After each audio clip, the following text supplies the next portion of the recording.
16 countries in Europe, 80 FTEs, the second fastest growing company in the Netherlands and the 30th fastest growing company in Europe so far. Beautiful beaches, and it was covered with plastic bottles. Probably you skipped now multiple chapters in between. Yeah. Started out as co-founders together, and we're still best friends. So you were at Red Bull before this. 50% of Gen Z doesn't drink coffee at all. This got personalized. I don't know if you have a Whoop or an RR rating. Yes. Yeah, there we go. You just mentioned Frans van Houten, ex-CEO of Philips, and he also led the round. You're not communicating with each other. It's just gonna explode at one point. If you're not bootstrapping, at least you have the bootstrap mentality. Great episode, super inspiring. Today I'm talking to Marnix, co-founder and CEO of Aquablu, the Dutch company that's rethinking what water means in the workplace. And I actually did some more research. I think this description works quite well. So basically Nespresso for water, but sustainably and exclusively for businesses. Is that right, Marnix? Or do you have anything that you would like to add here? No, I think thanks for that introduction. We're essentially building the largest hydration platform in the world, and we started in B2B. We're often compared to as Nespresso for water because it's a good comparison, but let's say we do it a little bit more high tech, and indeed B2B is where we started out. I honestly really love your website. The brand and everything is super in point. How's your week going so far? Are you currently already full in fundraising mode, or are you still like splitting time between other tasks? Yeah, so I would say right now it's about 50-50. We had a few crazy months in all of the preparation, but everything is ready, right? So we're doing a Series B fundraise, so there's a lot of preparation going into that. Both from a company perspective, moving towards those goals, as well as kind of figuring out what our narrative is and around it. So it's been very hard work, but also very rewarding and exciting. So actually, we're kicking it off any moment. So it's a bit of a calm before the storm, to be honest. Oh, nice. Okay, that sounds exciting. So then the podcast comes really to the right moment. Before we jump into that, and I already prepared like a rough outline, I really want to go a little bit back in the history and speak about how you built the business, how you came up with that idea. Before we do that, can you maybe give us like some facts about your company, like employees, current traction, maybe some more details like on the product, some interesting companies you're working with, just like quick summary, some background information for the audience here. So essentially we have one core product which we sell in 16 countries in Europe. We have another product that we just launched at the CES in Las Vegas, which is coming out later this year. Super exciting. We can talk about it a little bit later. We are 80 FTEs. We have around 200,000 daily active users throughout all those 16 countries. We are at around 16 million in contract ARR. So that's where the stage of the company is at. The second fastest growing company in the Netherlands and the 30th fastest growing company in Europe so far. I think that's that, and we are pre-Series B right now. So that's the stage where we. Oh, that's exciting. Now I'm really looking forward to hear the podcast when it's fully done. So thank you for sharing all of that. That's really fantastic. And are all your employees based basically in Dutch, or are they like international employees? The majority is here in Amsterdam at our HQ, but we also have people who do the channel sales who are in the countries where they need to do the channel sales. So we have people based in London, Berlin, Stockholm as well, and soon to be also more cities in Europe. I really should do like an intro to like the office space where I am here right now, because like your product is definitely something I would like to see here as well. Like I always buy myself these like fruity syrups or syrup. I don't know the English word for that actually. Just that my water has like some more taste. So I think like here it would be a perfect addition. But let's speak about that maybe later. Well, it's very common, right? So in order to stay productive, to stay healthy, you need to drink a lot of water. But if you just drink plain water, it can get very boring. We're adding also function to it, right? So with immunity, you're adding vitamin C, D, magnesium. You can add caffeine to the water. But ultimately, it's the goal to make people thrive in the workplace, so that if you're at work, you can get your full potential. But then you leave work, you can also go for a run and not lay on the couch with a blanket being all tired. So that's our goal, make people thrive. That's amazing. Let's maybe go a little bit back in history. And I think the interesting part about our first conversation was that I mentioned during that time that I was in Cape Town in South Africa. And you said that this was actually the moment where you thought the first time about your business, where you identified like a big problem. And I just want to go back a little bit in time. Maybe you can describe a little bit the moment when you thought, okay, this might be like an interesting problem that we can solve. It's very funny when I spoke to you. Indeed, Cape Town have been a big thing in the kind of a thread throughout the history of the company. I was 22 back then, and I was in university. Wanted to go on a surf trip for the world, went to Cape Town for a couple of weeks. And when I was there, I was surfing and day zero was there. It was approaching, right? So everybody was very cautious about their water use. Everybody was hoarding plastic bottles. And I saw that impact immediately on the environment. I was surfing on those beautiful beaches and it was covered with plastic bottles. And while I was staying at Airbnbs, there were always water filters present. But everybody always told me, no, you cannot drink from that. You know, you shouldn't trust it. So I thought, well, actually, you should have water filtration systems, which the technology should be able to purify tap water, which would allow me to not buy any bottles. But somehow people are still buying bottles because they don't trust the filter. So that was the kind of initial idea where I started out and think, hey, what if we solve that problem? What if we just allowing everybody to purify their own tap water? Then nobody needs to buy bottles anymore. So that was the thing. And the goal was always to trigger through a sustainability approach. But I think it was also very much about the health, about the convenience part. And it was always very clear that the alternative, which was filtered water, that's the alternative compared to the bottle. That started with really high quality and good experience. That is kind of how we started out. So I went back from Cape Town, spoke to a few water experts and engineers, started building the first product. My co-founder joined, and we started actually being very serious about this while still being in university. That first product launched. It was an amazing product, but it was very, very complex, therefore also very high in cost. We did deliver, I think, the best water filter out there, the filtration system, and we sold it to a very large group of people. However, we felt that we were reaching the floor, so that's when we made the pivot, and ultimately that's where we are today. We did another development course, but I won't get into too much detail about it. Yeah, but that's super interesting. I also just wanted to say, probably you skipped now multiple chapters in between. Yeah. You also just mentioned your co-founder is also your childhood friend, right? Yeah. We were friends from our childhood, and we always had one shared dream, is that we wanted to start a company together. And that would be the ultimate goal. We would be, after we would go out, wherever, we will always be talking about how we would start our own business together. So when I actually came back, and when this idea was starting to actually be something that I would say, hey, this is something that I'm going to pursue, and I think there's a lot of opportunity to be explored, I thought immediately about Mark, my co-founder, and thought, if we're going to go on a journey, which is going to take a lot of years, because companies, you need to build them. It's not a 1 or 2 year thing, but for some people maybe, but in general it takes a while to build. I want to do it with the guy that I want to spend a lot of time with. This was very fun, and we started out as co-founders together, and we're still best friends, so it worked out. Oh, that's amazing. And actually you answered already like my next question, because I'm always curious when I hear about businesses where like good or best friends start a business together.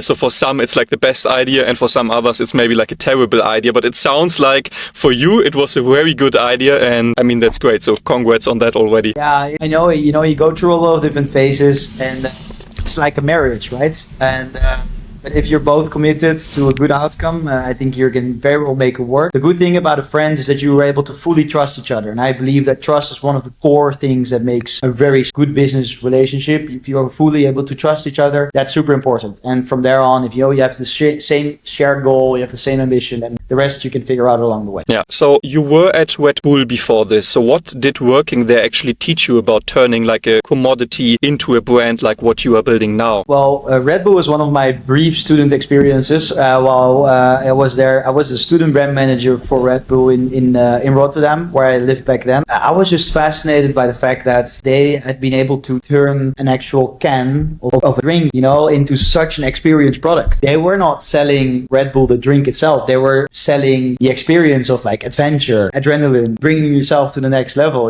It's very functional and very cool. So I was super intrigued by it. While I worked there, it allowed me to get very creative. Instead of putting cans everywhere or handing it out, you could get very creative by doing stuff to get out of the box and get attention. And I really enjoyed working there. It was about a year or so, and afterwards I founded my own company. But it was really fun. It showed me that the power of brand and the power of positioning, that's super, super strong. That's amazing and super interesting as well. Like Red Bull is like just a cool brand, I guess. So probably you learned a lot there as well. Okay, cool. So now we spoke about the history a little bit. We also spoke briefly about your product. Before we dive deeper and speak about fundraising, I just want to explore a little bit more the problem. So from my perspective, most offices have like a water cooler. A lot of hotels have also like a mini bar. So from your experience, what would you say is actually broken about how we handle hydration in workplaces today? Hydration in general is very undervalued. Well, there's a lot of people having initiatives around water, right? Additionally, you kind of have water 1.0, which is kind of these old water jugs. Then you had like water 2.0, which is kind of like locations where you can have like sparkling water, maybe these integrated tap solutions where you would have like hot water as well. 3.0 are like some of the innovations where you see that people add some flavor to it. And then like what we're doing is more kind of like, say, beverage without a bottle. So it's providing that quality that,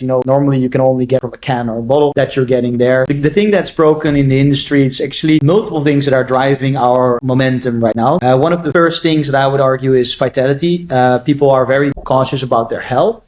And they want to know, like, how can I go get the most out of myself, but also out of my employees? So they are very conscious that they drink more water and less sugary drinks, like Coca-Colas, like Red Bull, my former employee. That's actually one of the things. The second thing is people are drinking less coffee. So traditionally, if you're looking at generations before us, they would drink 3 to 4 cups a day. If you look at Gen Z, they drink on average half a cup a day. That means that, what? Yeah, 50% of Gen Z doesn't drink coffee at all. Okay, you need to send me your sources. Like, I would never guess that this is like the case. I have the feeling everyone in my bubble is drinking more and more coffee. But yeah, it could be true, of course. Maybe you're pushing it up, but in generally 50% doesn't drink coffee at all. They drink alternatives, which means like they drink matcha or like energy drinks or anything else. But like coffee is losing a bit of their momentum in regards to younger generation. It's all about specialty coffee, lattes, etc. So what you're also seeing is that in the market where people used to have coffee machines on every floor, they see that they want to reimagine their facilities because it doesn't really suit the new group of their audience anymore. So that's where we kind of come in, where we are kind of giving that uplift to water, where you can have different flavors, vitamins, like yourself. You're getting bored just plain water only. And that's actually very interesting for us as well. And then we have the sustainability piece as well. That's kind of the third driver, is where people have to pay deposits on like cans and bottles. So that's why they just want to get rid of it from a convenience point of view, or just from a sustainability point of view. They're done with plastic in the workplace or cans. So there are 3 things that are mainly driving our product in the workplace. That's it. And for hotels, it's also about guest experiences and etc. But the most common things are around those 3 things that I just mentioned. Very interesting. I just wanted to ask you also something about your positioning again. Your positioning right now is hydration as infrastructure, not commodity, right? We're building the largest hydration platform in the world. Our products are kind of access point to that platform where people can hydrate themselves, but also get personalized hydration at scale. And I think that last part is super important because you see that nutrition got personalized. You see that fitness got personalized. I don't know if you have a Whoop or an RRA. Yes. Yeah, there we go.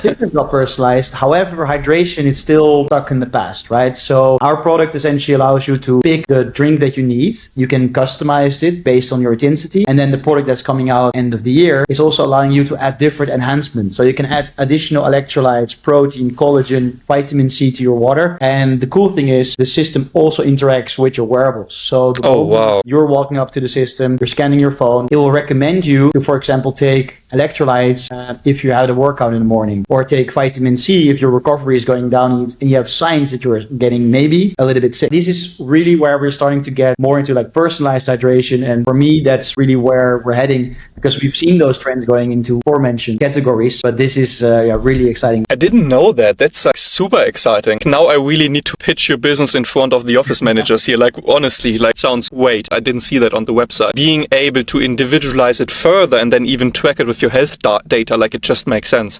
Now I have one follow-on questions because I'm super curious, and probably I have that question noted down for a little bit later, but what country and what demographic profile would you say is requesting like your devices or your solution more in the moment? If you look at specifically our ICP, it's white collar workspace, right? So these are the bigger tech companies, banking companies, law companies. Those are generally speaking where the majority of our clients consist of. But we also have any office that's conscious about either health or sustainability or the future. Mostly workplace in the countries, it's Northern Europe. So although we're present in 16 European countries, the majority of our business comes from like UK, DACH region, Netherlands, Benelux area, France, and the North. Interesting. I will keep my eyes open and then hopefully test your solution also very soon. And then I will let you know how it is. I'd be happy to offer you a free pilot. So let's move forward and speak about the bootstrapping years. And we briefly touched about that already in our first call. That was quite interesting. So you used the phrase chewing glass when describing bootstrapping as a hardware company. So I would actually ask you to walk me through that, how that felt like in year 1 or year 2. So in the beginning, I said like building a hardware company is hard, but then doing that while bootstrapping it's like chewing glass, right? It's very painful. I think in the first year, you start start out and you start with a super small team and you're trying to test everything. And we were super lean and efficient. But we knew that while we were bootstrapping, we would have gotten an initial loan to start with from my family. But we needed more capital. So during that kind of bootstrapping phase and also product development phase, Mark and I figured out that we could sell filters, which was a part of our total package, as a separate system. And then we could start generating revenue. So we were trying to sell and make deals everywhere. We were selling it online, going Google ads, trying to not really drop ship because we had our own warehouse, but we were trying to sell the filters. I mean, we even sold garden systems at one point for oh wow, the filtration of garden water for sprinklers. We did everything in order to get deals in. We made some revenue during those years. It was enough to kind of keep us going. And then during development, we were able to already kind of get a little bit of an initial order from partner contract. And with that contract, we actually now could go to the bank. With the bank then provided us with an initial loan of $1 million. And that's kind of when we started to be hiring more people. We had less distractions on kind of the selling of the products that were very much distracting us from our core focus. And then with that momentum, we were able to sell the product. We were able to get a little bit of an additional loan. We were able to double that, still staying super lean and efficient. Then with our product sales, we were able to actually recoup a lot. But at that moment, we kind of were at an inflection point where we had to get more people in. We had to spend more on marketing to grow. Our operations got bigger.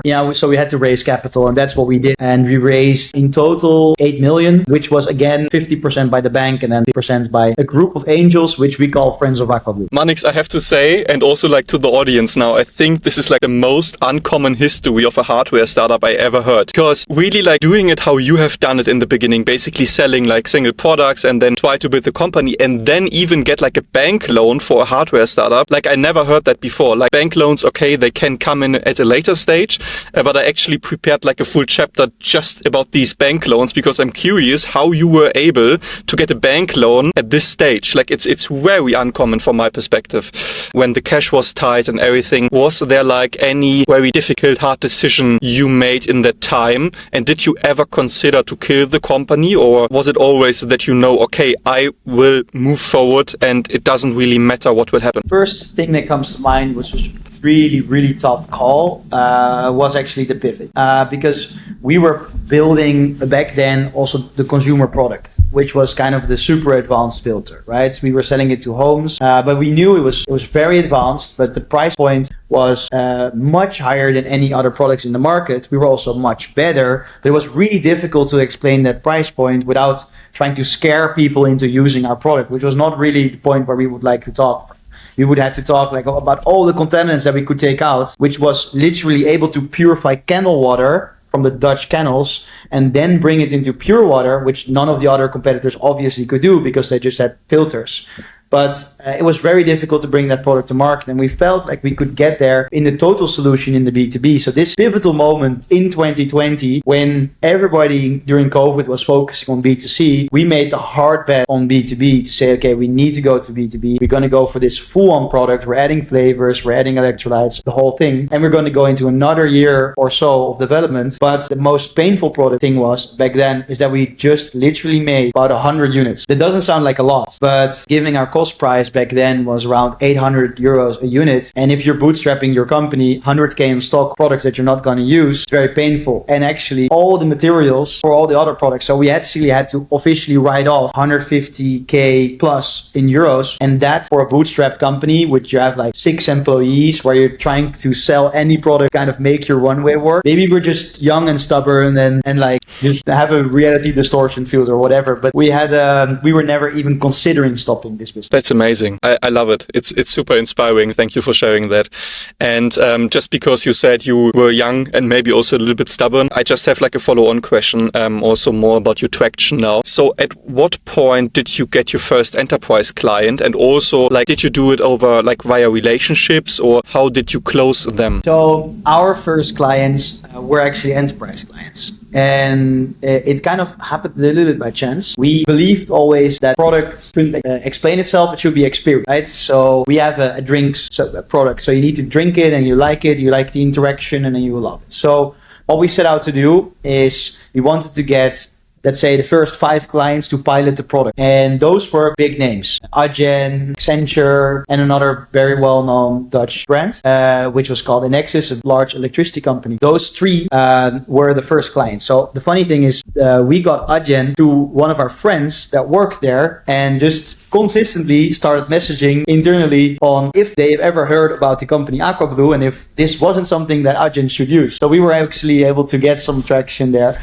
So you had to play it smart in order to get your first, let's say, contact, at least in terms of that. But they tried 2 products, and then within the first 2 months, they loved it so much that in the coming 2 years, it grew out to be, I think, 40 products, 40 systems right now throughout their offices, not only in the Netherlands, but throughout Europe. I think that's so how we got there was by playing it smart and trying to win partners in by just providing pilots. Never free pilots, though. We always had them to pay so that they understood that it was also something they had to pay for. But and then letting them experience it. For us, that worked out great because every one of those pilots was super successful. We got them to install it, and then we just thought, okay, we're going to just do free pilots and paid pilots, both of them, in order to boost more sales. And that's what we've been doing and gaining more traction to actually get the users excited. So not only the facility manager, but also the user, like yourself. So would you say now for B2B hardware companies, they should also focus on doing like pilots and always paid pilots? So would that be like one suggestion now or one like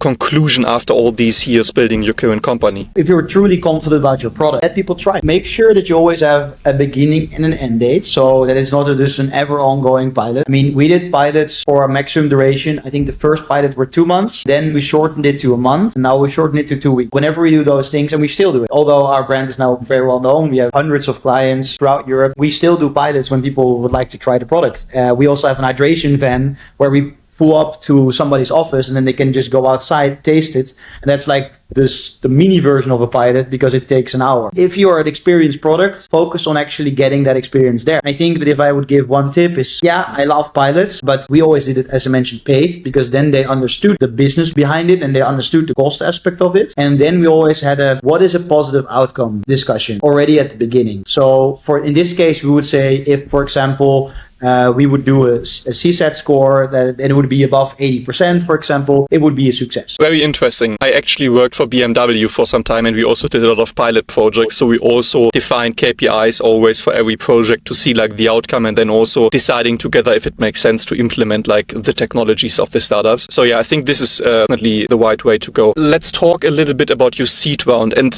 I have so many questions because some very interesting moments happened during your seed round. And I also have the feeling it's again a little bit uncommon how you raised your seed round. So first of all, what I researched is that you already hit profitability in April 2025. So that was before you raised the seed round, right? Yeah, we had profitability just so that we could show that we could actually do it, right? We hit it and then we stopped again because for us the growth was more important. So we've not been continuously profitable throughout the year, but we've hit 2 months of profitability to kind of be able to show like, hey, yes, we have a good product. Yes, we have good margins and there's a very great story around it, but let's show that we can also with the whole operational backbone and all of it. So that was our goal. And we made that happen. And from that moment on, that was kind of when we also raised the seed round. We were talking to venture capital back then as well. We didn't feel like it was the right time. It really depends per company and also how you've been building it for the last years, whether you're just starting out. For us, it was really the moment where we felt like we wanted to have people that were interested in our business, being able to open up their network and also provide specific strategic value if we wanted to look for that. We set up what we call Friends of Aquablu. We find somebody who's very specialized in finance and we find somebody who's very specialized in legal, in marketing, in fundraising. No, just joking. We literally looked at that way. So we were looking at like, hey, this is somebody or they are potential massive clients of ours. And then what we wanted to make sure that we set the valuation, we set the terms, and then we said, well, you can do a ticket. Minimum ticket is 100K. There's no maximum ticket, but we want to make sure that more people can do it. So not one person would be able to take the whole round, but we kind of said like around 500K is probably the maximum ticket. And then we went out and we found a lot of angels that were interested, which was really fun. And that's how they all became Friends of Aquablu. We put them together into one entity. Those were all, let's say, non-voting shares to ensure that we as the founders maintained control in that sense. So these all became economic economic shareholders in that sense. I love it. It's so uncommon again, because like I spoke to a lot of hardware founders in the past. We also had a guest who is now raising a Series A for a hardware-based company. So they are far away from being profitable. So I think this is like a crazy milestone for like a hardware business. And of course, it depends like on the hardware that you are building. So that probably makes like a very big difference. I really think it's special that you changed the power dynamic in these investor conversations. So you basically build up the own structure that you like. You set up like the terms that you like. Of course, I think you probably did everything quite fair. Just wondering, like how did you have the knowledge that you do it in that way? Like, did you have any advisors or like friends, or do you have a background in finance where you knew all of that? I actually do have a background in finance. I mean, it's university based. Yeah. You learn a lot along the way, but I also had a really good CFO who joined us just 3 months before. And then on top of that, I was always speaking to a few angels, and those helped me shape that round. We had one advisor who actually became the lead investor of that group, Frans van Houten, the former CEO of Philips. Together with him and also with another angel, we kind of looked at, okay, what is a valuation that we're comfortable with? But since we're giving away, let's say, non-voting shares, we want to give a discount as well, so to make it very attractive for the investors. For us, it was mostly about that. Then what we wanted to do is, again, talk to the bank, because if we were to go raise 8 million, that meant that we had a very big group of angels to join. But since we actually had a very good relationship with the bank, they said, well, we will do the other 50%, and then we had to raise approximately 3.5-4 million, which we then ended up doing. So yeah, I think it was just setting our own terms, being very clear about what you do, very clear about what your plan is. I mean, then people will just say like, I like it or not, and it were pretty easy conversations, because yes, we had a data room ready, yes, we had all the details ready for everybody who wanted to do due diligence, but the majority just loved the transparency and the clarity that we had. You just mentioned Frans van Houten, ex-CEO of Philips, and he also led the round. So my question is, how did you get into the room with him, and also what did he see in Aquablu that made him write the first big check? So I actually DM'd him on LinkedIn. That was the first time. No way. So I know he studied in Rotterdam. I spoke to Mark, my co-founder, and we were sitting there and we're like, okay, maybe we need an advisor, because we don't really have advisors. Yes, we talk with my family who have entrepreneurs, and his family as well. We talk with friends and others that are building their businesses, but we didn't really have advisors. And we thought, like, who would be the person to know everything about consumer electronics? And then we thought, hey, that's Philips, which is a Dutch company. And then we thought, hey, Frans van Houten is actually interesting. And he just stopped at Philips, so we figured he might have some time. And then I just reached out to him, said like, hey, I also went to Rotterdam's university, and you know, like, I'm building a consumer electronics company. You were the experts. Would you like to have a chat or a coffee or a glass of water? And then he came by, and he loved the product that we're building. We had a good connection instantly, and I think he just saw us like two young guys that were trying to really build something, very passionate about it. And I think he also was maybe even impressed with what we've built. We kind of stayed in contact pretty informally, just like sometimes if we had something specific, he would kind of help us out. And then at one point we were like, hey, you know, like, he was also interested, and I was like, maybe would you like to invest in the company? We're going to open up that opportunity. And he said, well, I actually would like to. And then I was like, well, what if you lead the round? I just find a lot of why not? And then that ended up happening, and I think it was a really cool decision. He's been very closely involved with us, and more closely involved actually ever since. And it was really great, because we were able to have a big name to help us out, reach out to more angels, and also to show the validity of the round, of course. That was really important. Yeah, it was also a great way to kickstart it. So we ended up raising it pretty quickly. I think start to end was around 6 to 8 weeks. That's fast. That's amazing. I love it. I think maybe I should also try to write Mark Cuban a LinkedIn message. Maybe he will reply to me. But I'm not sure if he's even on LinkedIn. I don't think so, actually. But yeah, like, I think overall, probably this is what makes it so, like, why it worked, because you changed it and made it like very targeted specifically to him, like, because the timing sounds perfect. Like, he just quit at his company, then of course also the connection to the university, so that was probably the reason why he then replied first. So yeah, to everyone who is listening, it's definitely worth a shot to try it out. So if you have like an idol or someone, just reach out to them. Yeah. I mean, it also make it personal, right? So you can literally, like, ultimately, yes, they receive a lot of messages, probably, but on the other hand, you know, like, they're also interested to know what's out there. And if there's a truly good match because it really makes sense to work together, they will probably see that and they will probably be interested. It just really makes that it's not an AI generated message and not 50 of them, but yeah, try to make sure that you get creative and you probably get the chance to be in the room together, whether it's even a 10-minute coffee conversation. That's your moment to actually go on. I agree. And now I want to come to a very interesting topic. So the Dutch Dragons moment. So that is like very interesting for me as well, because it's also like a podcast moment, same as now. Just the difference is that we are not live right now. But yeah, like from my research, I heard that you participated in the Dutch Dragons podcast and then you got 750k euros committed to the round live on air. And I want to know, like, was that planned or did it really surprise you as well when it happened? It was very funny. No, it was not planned at all. I was going there for just to talk about the business. I thought, okay, it will get a lot more reach and it will, maybe I will mention that we might be raising, but I hadn't thought about actually specifically pitching it to them. Of course, I thought, hey, maybe after that conversation, they are interested. But I was actually going there to just tell my story, to tell the story about myself, about Aquablu. And they got so excited when they were listening to the business model and about how we're building it and the opportunities that they actually live on air asked, can we invest? And then I said, well, actually that could work. And then they actually immediately committed like 750k during that episode. But then we had champagne during the podcast. It was a very funny moment and also very out of the ordinary, I think. And then while the podcast was gone, we were chatting and he was like, can we not do more? And I called the CFO. I'm like, what is the total? What have we hard committed and what are the soft commitments from people that are interested but not really signed yet? And then he said like, oh yeah, we have around 1.1 still available. And then I said, okay, you can do 1.15 actually was in total. And we signed on the spot and they transferred within a week. So it was a very clear deal. Wow. I think I have to do my podcast live now instead of just recording it offline. Like, I don't know what can happen, but it sounds very, very interesting. And I mean, the irony here is that you raised money on a podcast and now you're doing a podcast with me about capital raising. Yeah. So do you see?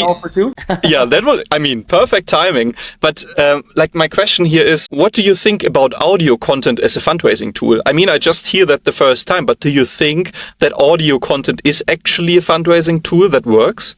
Now, what is very funny is that after that episode, they got a lot of inbound requests. Like, can we invest? Can we participate? And of course, our round was already closed.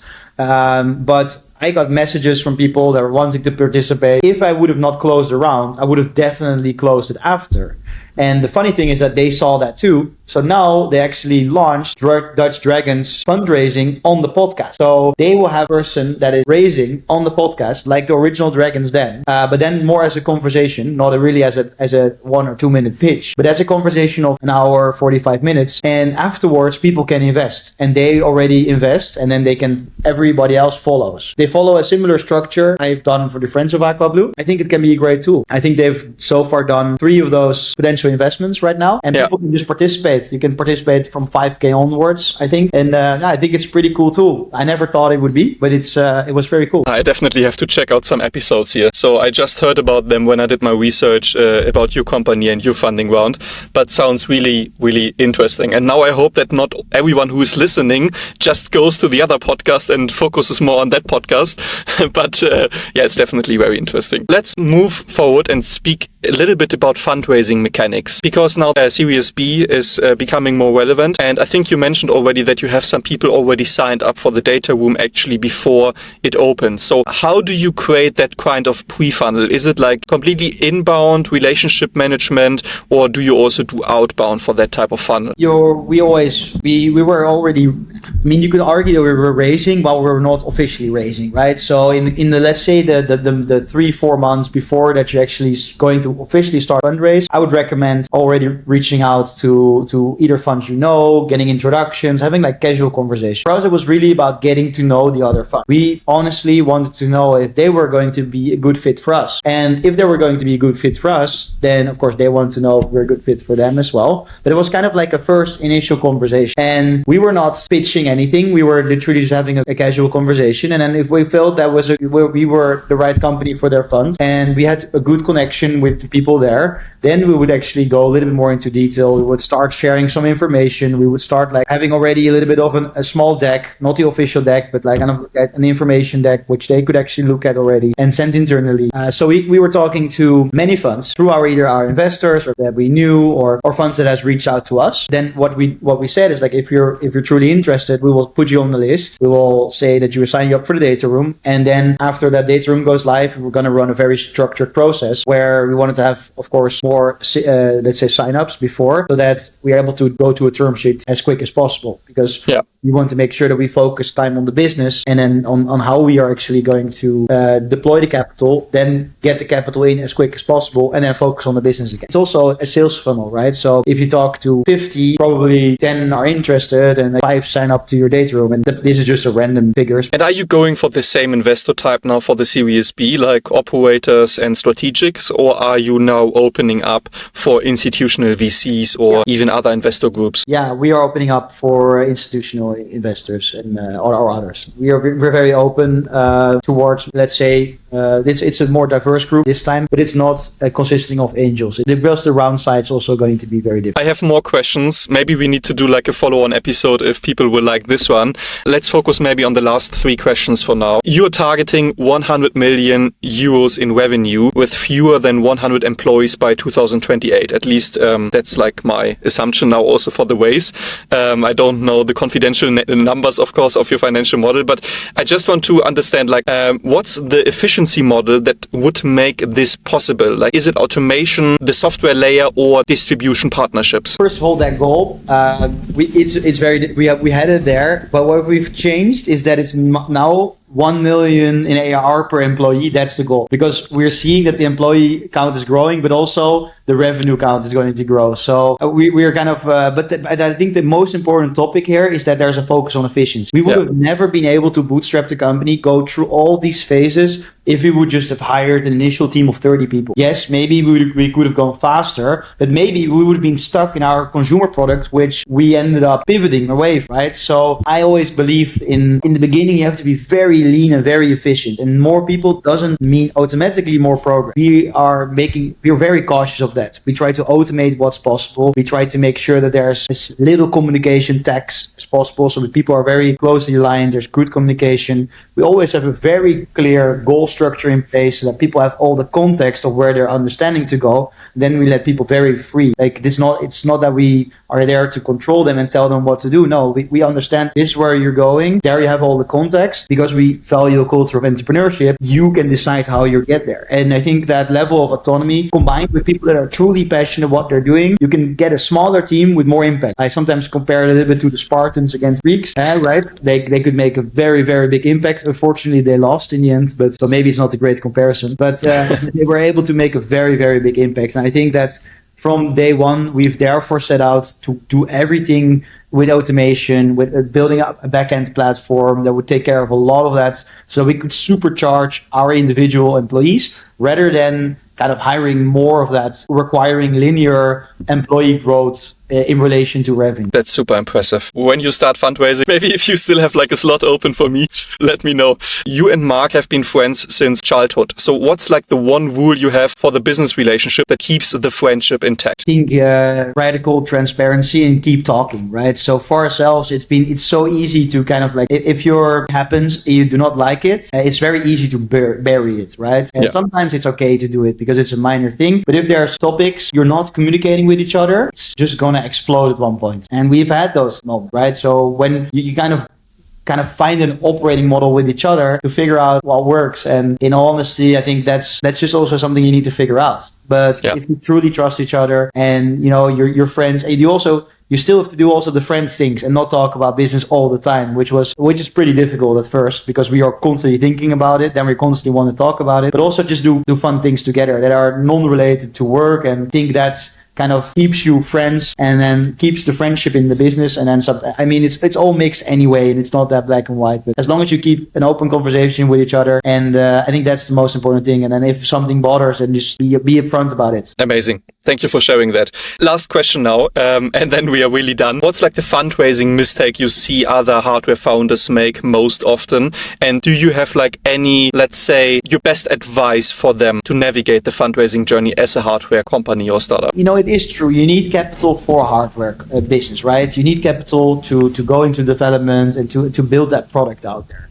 But I think that because we were bootstrapped, we needed to literally launch fast and iterate, or build a plane while flying, right? So we put a product out there. It was like a very, very early prototype. We put it out at a partner, and then we were able to make a deal 6 months later because we knew they already knew the product, and we're always trying to speed up momentum, right? And what I see hardware founders do often is that they are just raising a little bit too much capital in the beginning, and then hiring a team, and then going full submarine mode. And yes, from a theoretical perspective, it's really good to just focus on the product. But the moment that you're forcing yourself out there, which we did by bootstrapping, but by others, if you're not forcing yourself out there, you might be making something that the market doesn't want. With a hardware product, it's really, really difficult because you can make the best product out there, but if the timing isn't right, it's off, right? That's what we always did. We talked a lot about to clients. We were talking to partners, to clients, to the service installers of the partners, to the salespeople, to the marketing people. Everybody was involved. It was on a super early prototype. Honestly, I felt so much pain inside looking at that product. I was like, oh no,